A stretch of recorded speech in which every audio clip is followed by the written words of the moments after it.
Ora il collega Barocco. Monsieur le vice-président, Colleghi. vous n'êtes pas vous qui vous décidez quand il s'est fini un argument. Colleghi, Et vous n'êtes pas vous. Vous devez laisser la parole à tous ceux qui la demandent. Et moi, je la demande. je suis parfaitement d'accord. Bon, Je alors- vous demande seulement alors, de je continue rester dans dans mon le thème. intervention. Vu Parce- qu'il y a une discussion générale et une manifestation sur ce point, je vous demande de rester dans le thème. Et alors, je vous donne la parole avec le respect du règlement.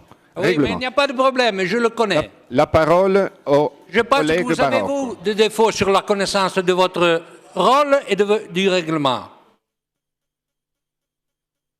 Alors, moi, je voulais seulement dire que ce n'est pas le piège ici de donner des notes comme on parle une langue.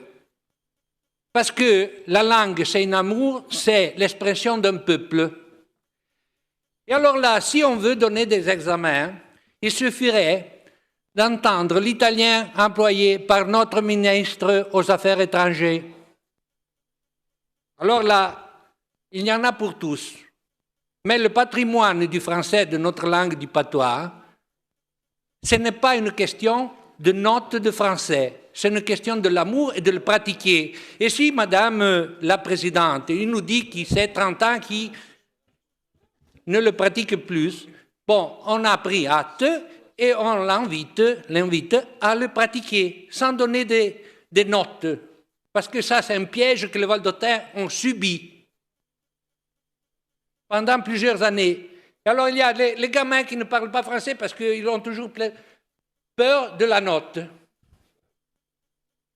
Alors, ici, moi, je parle le français que je connais, avec mes fautes, et je parle l'italien que je connais avec mes fautes. Mais il y a la volonté de défendre une langue que c'est notre identité. Grazie collega Barocco.